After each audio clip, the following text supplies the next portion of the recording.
Good evening and welcome to the Grace Talk. I am Gloria Garson. Thank you for joining us today. We are picking up on a conversation that we started a couple weeks ago around workplace inequality. Our nation has been embroiled in protests over racial injustice and inequality. One of the areas that has come into sharp focus is workplace inequality. Should Black people have the right to earn a decent wage, live in a good home, and drive a good car, just like white people? Should they have the right to earn the same wage for the same work, just like anybody else? Well, that is the topic of our conversation today. And as usual, we have our panel back. And in alphabetical order, Mike Ancona, who is a US Navy submarine veteran, a 30-year professional in electric power generation. Mike is currently an operations manager at a power station in Philadelphia.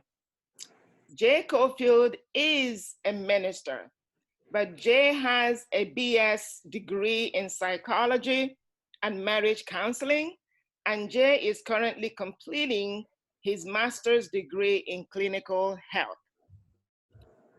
Dr. Daryl Jones, Nice. PhD. Daryl is an associate pastor at New Destiny Fellowship Church in Wilmington. He is the founder of Emmanuel Assembly Bible Academy, and he holds 2 master's degrees in addition to a PhD degree. Dr. Bill Nordy, PhD.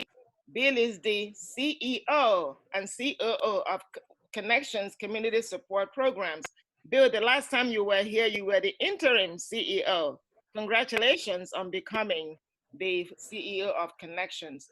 Connections is the largest nonprofit in the state of Delaware, and I have the privilege of being on the board, so that's how I know what has the good news about what has happened to Bill. Michael Piles is an accountant from Delaware County, Pennsylvania, and Mike has an MBA. Rick Udicious has worked in the scientific engineering field for over 30 years. Gentlemen, welcome to our show. Thank you.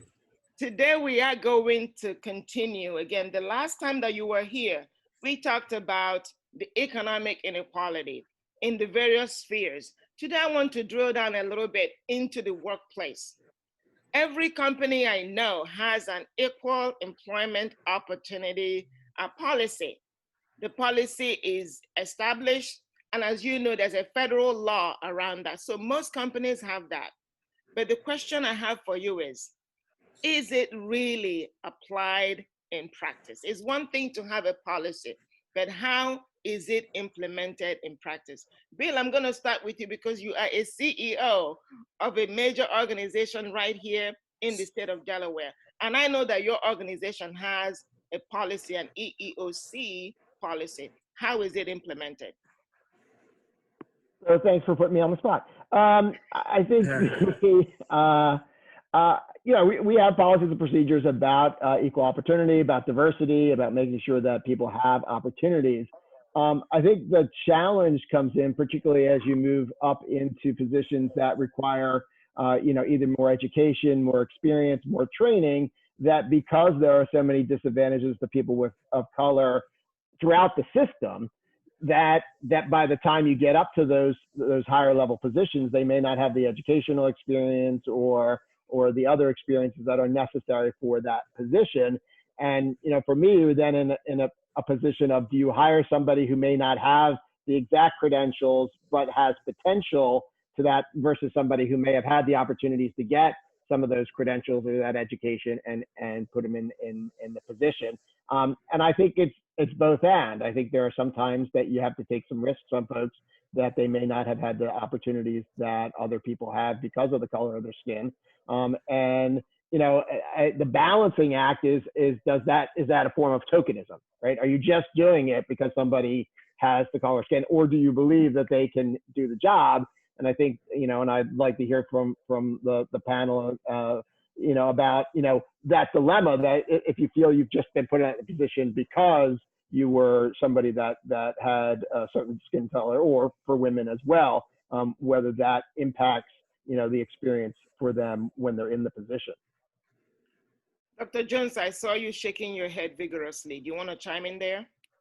Yeah, well, here's the problem. Justice and equality can be legislated, but it can't be enforced.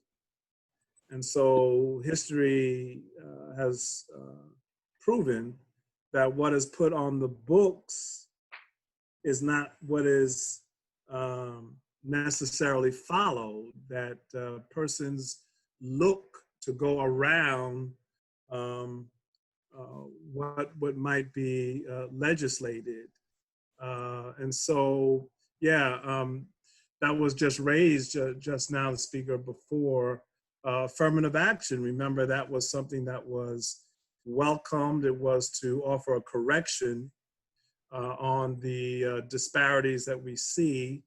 And I'll just say this, you cannot know what a person of color can do unless the opportunity is presented.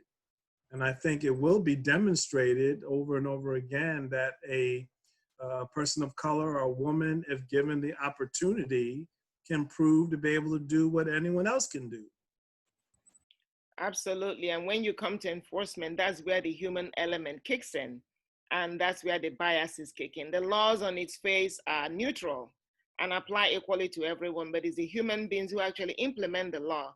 That's where the biases creep in into the enforcement. Mike and Kona, do you have any thoughts around this?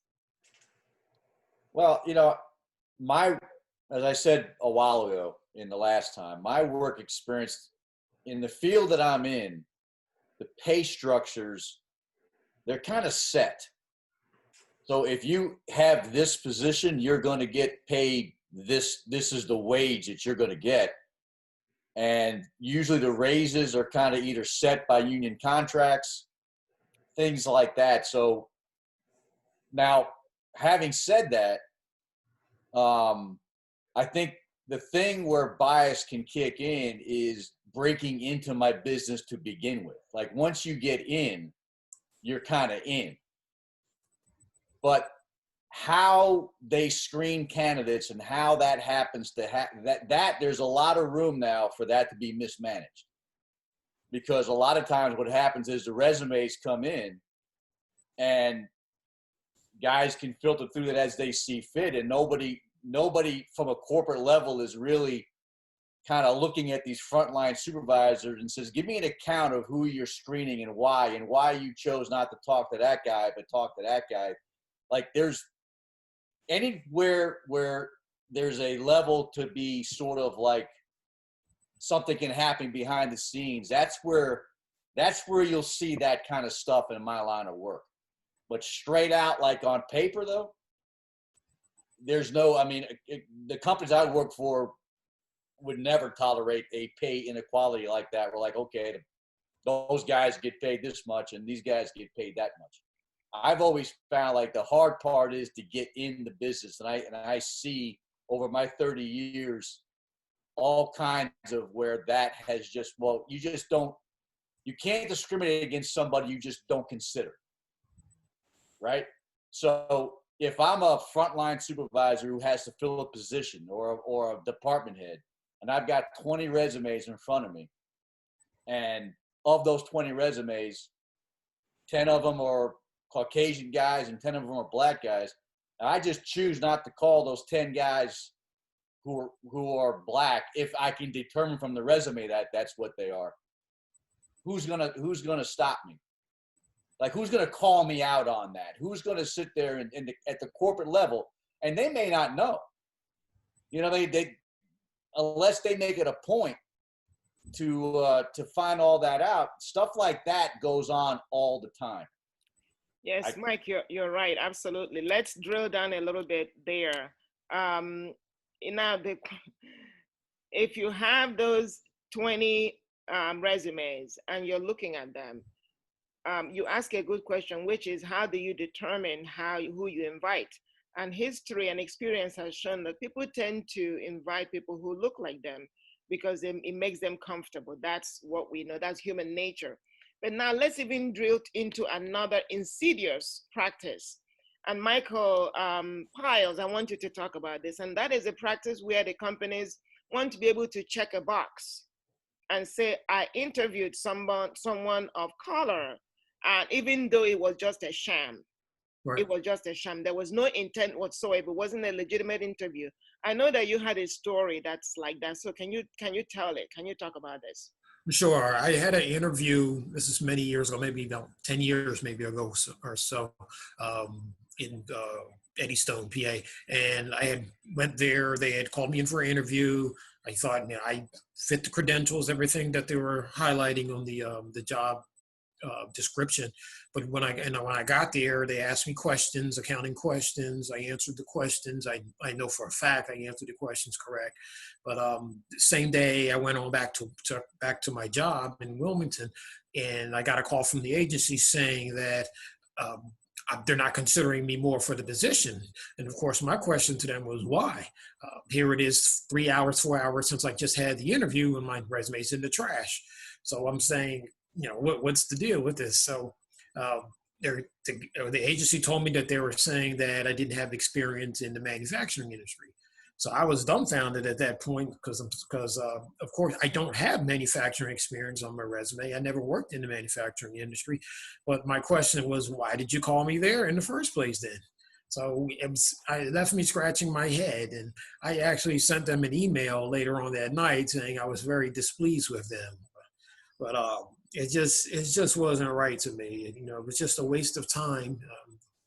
Just a total waste of time and, you know, money, and, you know, I just don't get it. I mean, I don't know if they thought I was going to create a problem in their organization if I worked there, or you know, it was just bizarre to me. So, thank you, Michael. That's another manifestation, and I'm going to come back, Bill, to your question earlier about tokenism. That's what Michael just described is another manifestation of this equal opportunity employment, because companies know what the law says and companies understand that there's an expectation. So unfortunately, human beings will find ways of implementing negative biases regardless of what the law says. And Dr. Jones, that's what you were saying, right? The laws are not, you know, they're plain on paper, but it's in the actual practice of it that people inject this, you know, things that keep the spirit of the law from being achieved. And this is one good case. And Michael, I know several people who have been victims of that, who basically were invited for an interview just so that the hiring manager can check the box that he interviewed a diverse pool of candidates. And those guys, they already had made up their minds who they wanted to hire, and it was not a Black person. Jay, talk about that. Do you have any thoughts around this in the workplace? Actually, I do. It kind of touches back on a conversation that we were having prior in terms of the qualifications that Black people must have just to have some sort of a shot at, you know, a position. I myself was trying or endeavoring to move up into my company because we had one of our managers come down and he had looked at some of the stats that some of us were pulling in terms of bringing in more money into the company. And he had noticed that I was continually at the top of those people who was recruiting new business. And he asked me, had I ever thought about moving up in the company? Honestly, I only started doing what I'm doing now to finish school. But when he presented that as an opportunity, because my company, like Mike's, is also, you know, the hard part as far as the racial barrier is concerned is getting into the company. So even getting into the company is pretty much like, wow, you know, they hired you. So I never even thought about moving up, but nonetheless, he put the bug in my ear. So I went to my manager and I said, you know, the regional manager is saying that I have the potential to move up in the company, but out of respect, I'd like to ask you if you agree. He told me out of his mouth, absolutely, I have no doubt that you could do my job. And about 2 weeks later, they started like quarterly meetings with all of the employees to consider them for moving up in the company. Now, in what I do, most of the guys there either come from trade work or high school graduates. You know, it doesn't take a college degree to do what I do. But I happen to be probably one of a handful of people who actually have a college degree there. So I thought, this would be open and shut. The regional manager liked me and saw favor, concerning me. My manager confirmed that. I knew for sure that I would get an opportunity to move up. Nonetheless, it comes back that I was overqualified to move up, and another individual was given an opportunity to move up in the company, who had no desire to move up. He actually wanted to transfer, but as a means of keeping him, that gave him an opportunity in management. I thought it was pretty odd, considering that he wanted to move, and here it is, I'm qualified and I want to move up in the company. But I noticed, like you said, oftentimes the invitation goes out to people who look like you. And when I looked around at a corporate level, no one looks like me. Thank you, Jay. That's a very somber story, but it's one that is common. In fact, I'm going to go back to Dr. Bill's comment, because the question he asked, I have addressed that question personally when hiring people, and I've addressed it even with my kids. I do not, and I've told my kids that anybody who gives you a job just because you're Black is an insult, and you should reject it and walk away. It's degrading, it's humiliating, and you should never accept anything that's given to you just because you're Black. And any Black person I know, again, the people that I have had relationship with, they feel exactly the same way. But what I just heard from Jay is more of the experience. So let's talk about it, Dr. Bill. You said, if the person doesn't have the qualifications, most of the time you find that the Black people have, like Jay has said, the problem is that you are overqualified, because Black people who want to go further are invested more and more in education. So that's one thing. Another distinction that comes is when you have a Black person and you have a white person, and now you have to make a choice as to who to give the opportunity to, because you may have two people who may not have much of an experience. You may have a Black person who has the degree, these two, none of them have the experience, but you have to take a chance on somebody. Who are you going to take a chance on? So that is the key. Talk about that, Dr. Bill. Yeah, well, it's far more complicated than that. And, going back to Michael's experience, what, for me, and I can only talk for me, that I am looking for diversity. I am looking for people of color to be in our leadership positions. And, we had a recent search, and we were looking for somebody, I think, who was the director of IT, and most of them were white men. And we did have a couple women and a woman of color. And her resume was clear that she didn't have the experience that some of the other men did. But we brought her in for an interview. So I probably had 20 people that made the cut, and we narrowed it down to about 4 or 5. And we did interview her. And we had a team interview. So there were people of color on the team, people that were not in IT that were a part of the team. And as much as we liked her, the lack of experience, particularly in management and leadership, I couldn't make that leap. I don't need, she would have succeeded if we put her in that position. Now she might have, but that's also not a good thing to put somebody in a position where you doubt they can make it because they don't have it. And so, if I was interviewing Michael, and I again, depending on how that process goes, but giving you an opportunity to at least interview for the job, even though you didn't have manufacturing experience, I might have been able to overlook that piece if there were other things that were there. But if it came down to what you had and what you didn't have, that for me, that would be the challenge there. So I agree that it's, that a lot of times it's not clear what that you're not, for me, I'm not going to hire someone simply because they're Black, but I am going to give people of color opportunities and maybe a little more benefit of the doubt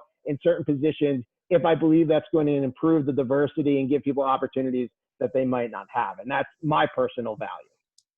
Thank you, Bill. Rick, let's talk to you. I know that you had indicated your workplace, thankfully, is a little more diverse.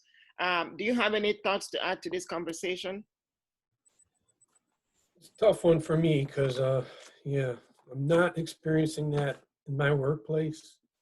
I've hired people and haven't had myself any experiences where there was racism involved, where there was inequalities involved. I haven't heard about them in the workplace, and I've been in the workplace for over 30 years. In fact, they're taking very seriously what's going on right now. As I mentioned last time, there was a follow-up to what the CEO said. He developed another chapter of the Air Liquide African American Network with the leadership to make sure that there was dialogue going on. And if there's any injustices, they want to know right away. We want people to speak out. And honestly, myself involved with HR, I haven't had a lot of trust in sharing things with HR, even myself. So I'm not 100% sure people will do that, because sometimes it can backlash you, even myself. So I know they say that they are willing and wanting to have discussions and hear about inequalities. In this situation, there may be more pressure for them to really act when it's brought forward. Because these days, if it's not acted on, it can easily be an illegal matter, and they're not wanting to go there. So they're making a serious point that they do not want inequalities, whether it's in hiring or the way that people are treated at the workplace. Thank you, Rick. Yes, Gloria, yes, case in go ahead. point, some whites are hired simply because they are white.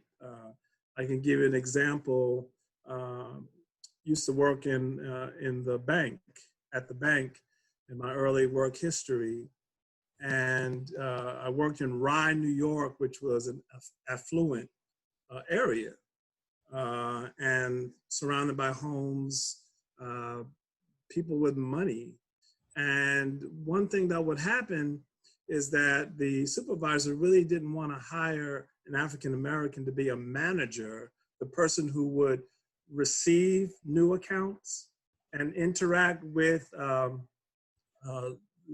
wealthy whites in that particular neighborhood, because there are some, because of their mindset, would not want to an African American to be privy to their personal wealth and that kind of information. And so rather than bring their money, which could be much money, to that particular place where there's an African American manager, they'll take it to another place, simply over color.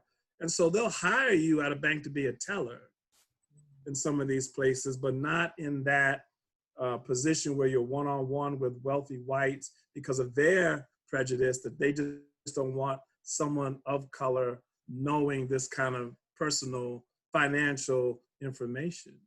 It plays out in real estate. They don't want certain African Americans moving in certain neighborhoods because the value comes down. Donald Trump got into trouble because he didn't want persons of color getting into his buildings because it brings down the value. This stuff plays out.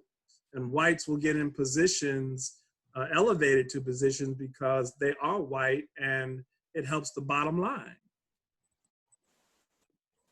I just said 2 things to say when you finish. Go ahead, Michael. Thank you, Dr. Jones. That was a very good illustration. Michael, go ahead.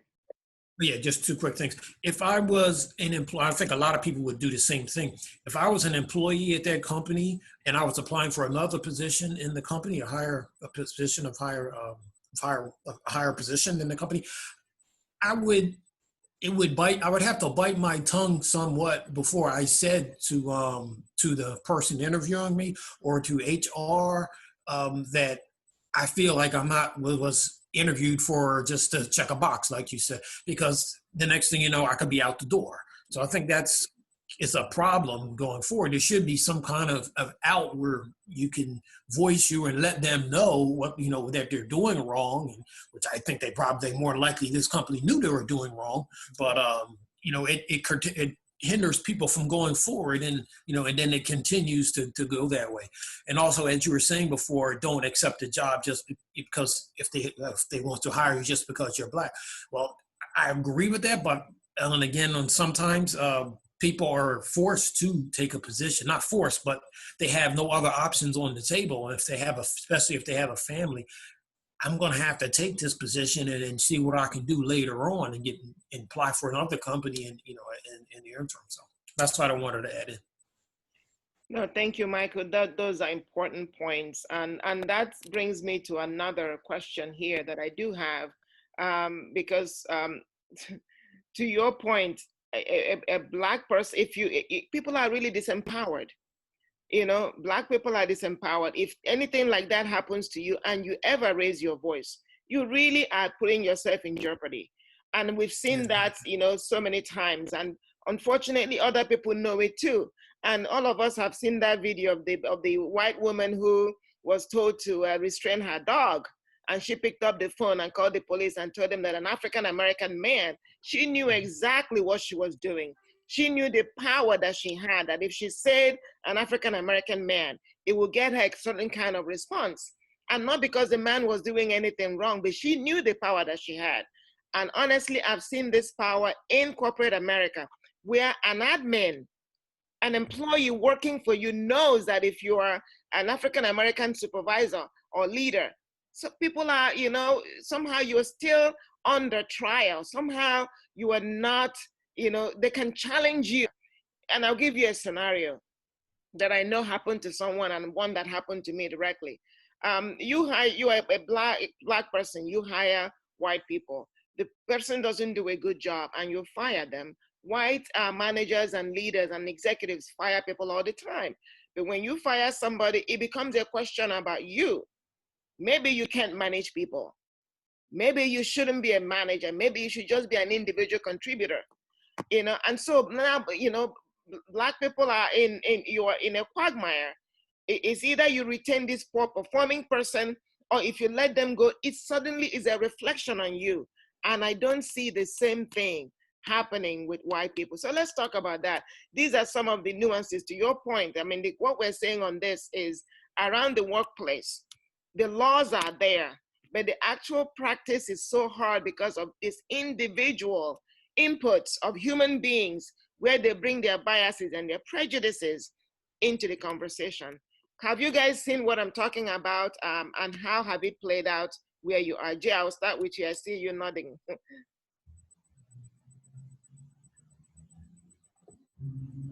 Well, I have two instances that just occurred recently. I was spending some time with my father on Father's Day, and we were talking about, this show in particular from the last time, and he had shared something with me that blew my mind. My father's been working the same job since he was about 17 years old. He's 60, he'll be 66 this year. His original boss, he's worked for him. He's passed away, he works for his son. Now his grandson is his boss, which he's about a year or two younger than me. I'm the youngest in my family. And my father had a discrepancy with the employees there because he's like a foreman, like a warehouse manager. And his boss said to him, when you talk like that, you make me want to slap you. Do I have to slap you? And for me, it was so hard for me to digest because I put myself in that same scenario with my boss, and if my boss were to speak to me like that, as a young man, would I be able to restrain myself? And I could not bear, thinking what my father had to endure just to keep his job, to bite his tongue and hold that and be degraded in such a way in front of the entire, staff, and then go back and try to supervise people. And I thought, this isn't just my father, but this is a lot of people's experience. Even with my sister, who's also in management in her job, the same point that you make about, having a white employee not performing at a level. Whenever she would communicate to her higher up with her corporate, it would be a thing of she wasn't effectively managing the lady, who ended up maneuvering herself in a way where the woman that was not performing got a promotion, and the boss over my sister was fired. They put that woman in that position over her now. And it was so infuriating for her because the lady's just not a great manager, nor is she a great worker, but she knew and understood what her rights were as an employee. She knew that employee handbook and how to follow that chain of command to the T.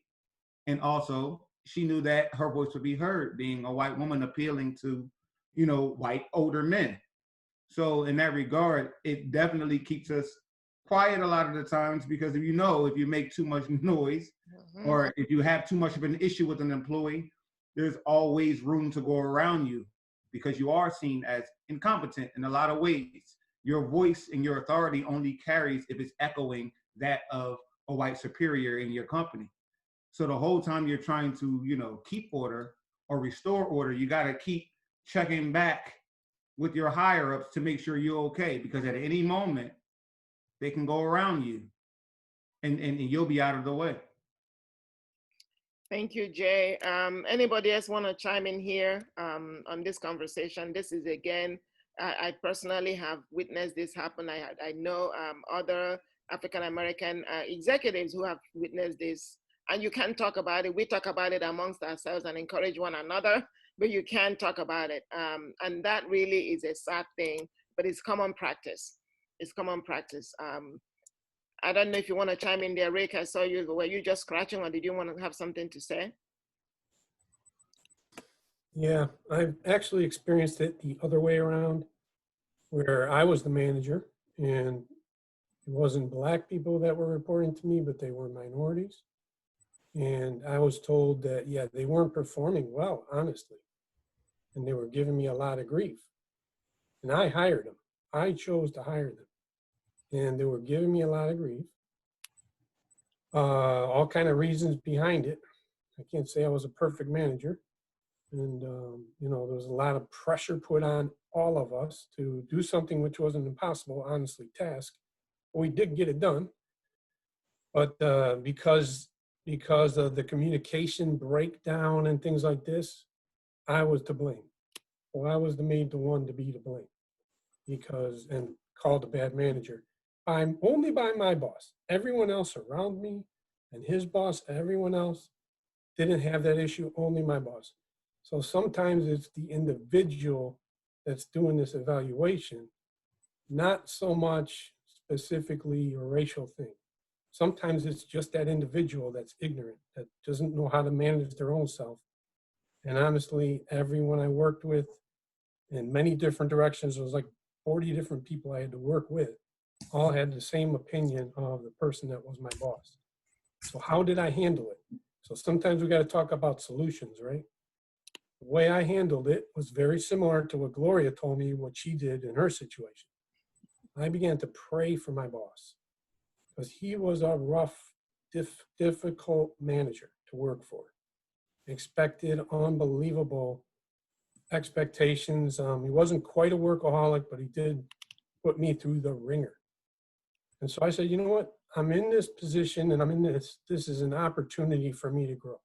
It's not easy. It's not something I look forward to going to every day, but it was definitely used by God for me to grow in so many different ways. And as I prayed for him, I began to see his whole attitude towards me changing. I didn't come with a focus on this barrier of this person. I didn't come with the complaints. And I did at first, honestly, I did. I kind of complained to my wife. I complained to people close to me, not to everyone. And began to turn it around. The way I was approaching it, began to have expectations for him to change, began to pray for him, began to soften my heart towards him, because I couldn't let this one individual like totally poison my life. And I didn't really have a choice for another option or opportunity at the time. So things really turned around when that happened. And amazingly, now he treats me so differently than he did before. He was always constantly pointing something I didn't do right, this, that, this. Why didn't you think of that? Why didn't you figure out what's going wrong? I was supposed to have the answers for everything. And I was like, I don't know what's going on. And I seriously would spend a lot of time in prayer asking God, why is this thing not working? The system. And he would show me. So it's a real benefit to be a Christian in these kind of situations, because God will help you through it. He will give you favor with the people that are treating you wrong. Because like my brother, Dr. Jones said, justice is not something you can legislate. This is already something we all have a right to. It's not something that someone can say, I'm going to give you this right. No, you already have this right. This belongs to you as a right, as a person. So nobody should have to convince anybody else of a right that they already have. You know what I mean? And that's what we got to be convinced of ourselves. That way we're not trying to convince somebody, I have this right. You need to give me this right. No, they need to give you this right. That's period. That's what it is. So expectation that is the way people look at it. People that don't look at it like that, seriously, pray for them. Realize that they are the ones that need to change and not you. We have a long way to go, Gloria. If I might say, we haven't overcome yet. You know, there was a time when a white person took it as a personal insult for an African American to be over him or her and to issue a command in the workplace. Oh no, that was not something done. And we've improved, but we're still not there yet. There are some whites who cannot stomach that. Certain blacks exercising certain levels of authority. Maybe you could exercise the authority, but not over me as a white person. That's still out there. Bill, we're going to come to you because we're winding down our conversation. There were some things that you have sent to me, and I think you've also shared that off to the races. How can we be a solution?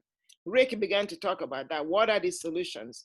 And you do have a perspective on that. I want you to lead that conversation. Yeah, so the Off to the Races is a little infographic that Dr. Julius Mullins at Children and Families First put together for his white staff and colleagues to begin to have some of these conversations with folks of color, and not put it on people of color to have those conversations, which I think is a burden at times. I think, speaking as a white person, sometimes it's difficult to know how to have those conversations, how to even bring them up, to even have the courage to do it. And I've been in these conversations in a variety of contexts. You would think I would be probably better at it than I am. But, I think for other folks, I think what Dr. Mullins put together, and he uses races as an acronym. So the first thing he suggests is that white people should recognize any painful emotions that Black people and brown colleagues are experiencing, and commit to lifelong learning about racism. And I believe we live in a racist culture. We cannot escape that piece. But it's hard, I think, there's white guilt, there's shame that goes associated. We don't, as a white person, I don't want to think I'm racist, but I have to admit that I am. And I think that's, it's a challenge for a lot of folks. And there are a lot of people who will say, I don't see color, or I don't, no, we treat people differently based on characteristics, and skin color is certainly one of them. The other is affirm. Many African Americans are looking for whites to affirm their feelings, listen to their thoughts, and understanding their reactions. And I think that's one thing that seems to be happening more in the Black Lives Matters and the protests of late. I think there are definitely more white people acknowledging that the experience of people of color in this society has been discriminatory, has been problematic, and that we need to do more as white people. And then communicate that I think a lot of times for white folks that we are not sure what to say. We're afraid that we might say the wrong thing. So having that conversation, sometimes we're a little antsy about that. And so Dr. Mullins says, you share what you think and realize that you might make mistakes. Your willingness to learn is probably, will be validated, will be appreciated as well. And expect not to have it right all the time. Anticipate you may say something wrong or offensive, and that you may be misinterpreted, but ask your African American colleagues to call you on that if you make a misstep. And then strategize, commit to strategizing a plan to do something at some level, whether it's your friends, family, protest, work, that will make a difference. And I think I appreciate Julius's contribution, and I shared that with all of our staff. And I know that there's some people that have been having conversations, set up little lunch and learn type of things So I think, you know, it's a good first step. It's not sufficient, but I think it opens or presents the opportunity to have some of these conversations. So let's go over that. I don't know, folks, if you want to chime in here. Recognize, affirm, communicate, expect, and strategize. I can tell you that the recognize piece is one of the hardest things. And in fact, Bill, I commend you for saying out loud that you don't want to think you're racist, but you probably are. And that's one of the hardest things I find for, you know, a white person to admit, because it makes them feel guilty. For some reason, they feel that it makes them like a bad person. And that's not what this is about. Because if you're not able to recognize that, people spend all their time defending their good name and their honor and their virtue, and it's not even under attack here. That's not what we're talking about. If you're not able to admit that you could be, then you shut down the entire process. You're not able to empathize. You're not able to listen. And that's a threshold that I find again and again that people stumble over. So I need your comments on this, guys. Who wants to chime in? Mike, I'm going to pull you in. Mike and Kona, chime in there. That is a challenge that I've found many times. The other day, a lady called me. She has been watching this show, and I put something on Facebook, and she responded harshly. Then the Holy, God moved on her heart. And so she reached out to me and said, let's talk. And I spent a long time talking with her. She was just mad. How can you say I have white privilege? I grew up poor. And we began to talk about what does it mean to have white privilege? What is it? And by the time we were done, she is like one of you. She's like, tell me what I can do. I want to be off to the races. But it took that conversation to get there. When she called me, she was mad as can be. I am not racist. I have never been. But as we began to talk about it, and we talked about implicit bias, she began to see, okay, maybe. And now by the time we were over, she started bringing up examples from her past of things that could lend themselves to this kind of interpretation. Mike, chime in there. That's a lot to take in. I don't know how effective a strategy it is to just flat out tell white people, tell me about how racist you are. I don't know that approach on its, like, to me, that's too over the top. Not a starter. To just sit there and tell some random white guy or white girl, you know you're racist, you just don't know it. Let me explain to you why. I just feel like that is a bridge to nowhere. Well, I don't think I'm saying that. I'm saying that we all live in a racist culture where there's systemic racism. And if you think you've not been impacted by it, then you're unaware of the insidiousness of racism in our culture. And that's a starting point, Mike. Not being impacted by it, that's not exactly what you said before. I get that. We're all impacted, but I was deeply impacted by it growing up. But I'm just saying, to just come out there and just tell white people who will swear that they're not racist, no, you really are, you just don't know it. I just don't know as a global strategy. I don't know how that would play out. Yeah, my hope is the white person might want to say, how does racism impact me, or what are the things that I do that are impacted by growing up in a racist culture? And again, both of you are saying, largely, I think maybe, I don't know, let's try and harmonize what you're saying. What Mike is saying is what I see a lot, which is the reaction is absolutely not. Are you crazy? I'm not racist. I need to stop talking to you. In fact, you are the evil person calling me names and blaming me. That's the reaction that you get. But what Bill is saying is, if you are willing to stop and listen and hear, maybe you could pick up things that would help you understand how, even if you don't define yourself as racist. One of the things that we started out doing was distinguishing between racism, bias, and prejudice. And I think I said it many weeks ago that I don't believe that many Christians, which is where Mike and Kona is coming from, are racist. We have these biases, we have these prejudices. And next week, we're going to talk about it. In the church is rife with biases and prejudices. I mean, and these are Christians, card-carrying Christians, Bible-thumping Christians. And there's so much bias and so much prejudice within the church. What Mike is saying is a frontal attack is not going to work. You lose people. But Bill is saying being willing to have a conversation as to how the reality of this, and not say it doesn't exist, I don't see it, it doesn't affect me, shut it down. I think that's where those two points of view come into play. So let me ask you that. So, I'm sorry. Go ahead. Sorry, Mike, are you agreeing with that? I am agreeing with that. Okay. But I think if you look at this as group to group, I think you're going to falter there. Because this war is going to be won one heart at a time. Right. It's going to be one person at a time, reaching out, because once you have a relationship with somebody, it's very hard, even if you have a bias, you'll have to begin to start saying, yeah, except for that person over there. Like it always starts when two people enter into a relationship and they get to know each other, and then a bond starts to be created. And then even if that person has all kinds of racial biases, the crack in the facade begins because they have to start saying, yeah, except for Joe. Joe is different. Well, why is Joe different? Well, Joe's my friend. Yeah, but Joe's black. Yeah, but he's my friend. You don't understand. See, once you make that concession, there's more concessions that you start making. But it's personal. It's one-on-one. It's getting to know people as individuals. And then that will break down. Then sooner or later, a person will have a self-aware, they'll have an epiphany.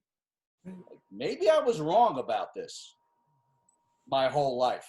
Or maybe my parents weren't as wise as I thought they were. I just, like, group to group, I think you're going to be beating your head against a wall for a long time doing it that way. Thank But you, one-on-one, the hearts are one at a time. Absolutely. Unless you want a world in where we have all these laws in the books, everybody has to obey them or fear of consequences. But I don't think that's what we're after here. You know, I think what we're after here are people embracing one another as human beings and seeing the inherent value in all of us. Dr. Bill, I see you shaking your head. You want to I chime know in? Jay wanted to say something, so Jay, go ahead. What do you want to say? From what I understood, and I could be wrong, but listening to Dr. Nolte, Off to the Races in itself, that was not necessarily speaking to two separate races being reconciled in one, but more or less to an individual. And if you're looking at what the message is breaking down, it's more so for a white individual to be able to understand what a minority may be feeling.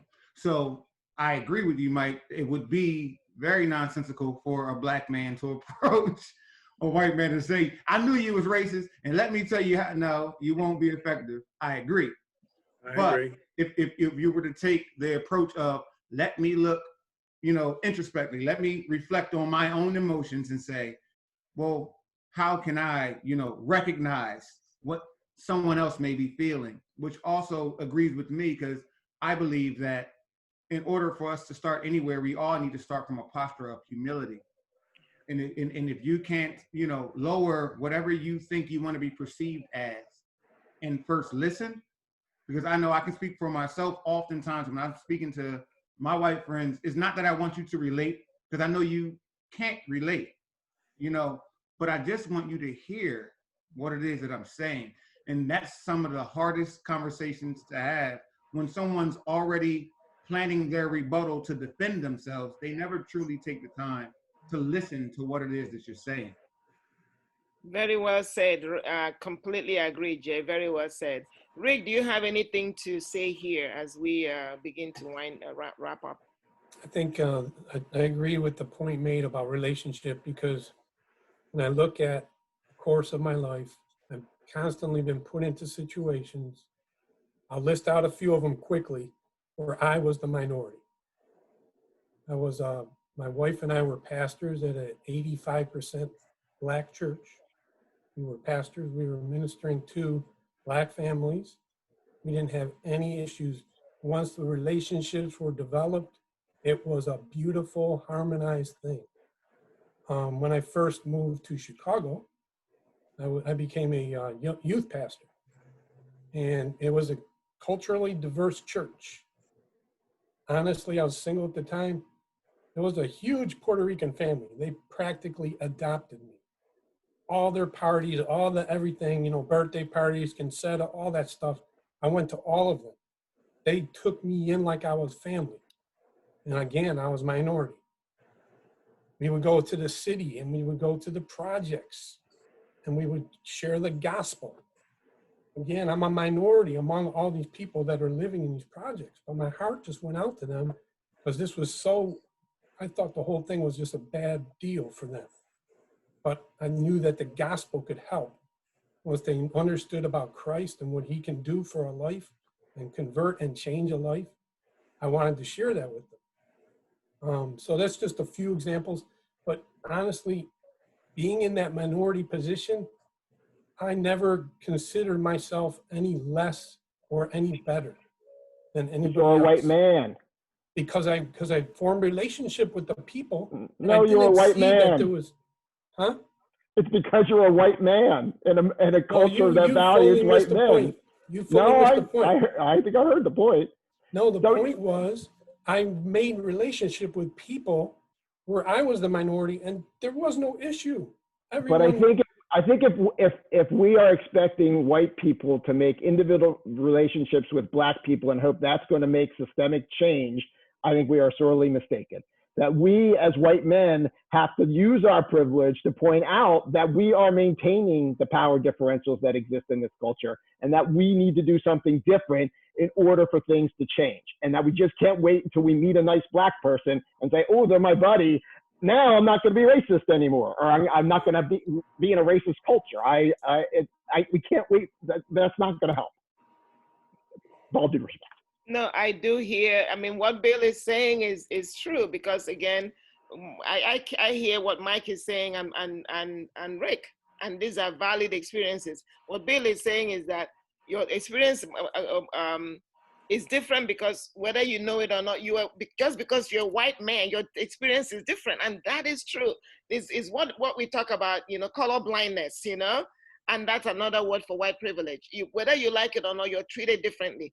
Even if you go on a mission trip to Africa, just because you're a white man, you're in a sea of black people, but you're treated differently just for that. And that's what he's talking about. And the truth is that is the truth. Now, you know, and if you're waiting on this one-on-one relationships, which again is fabulous, but that's going to be a long time before change that's meaningful can be accomplished. If we wait for every white person to be converted one by one, by a black person, you know, and having the relationships.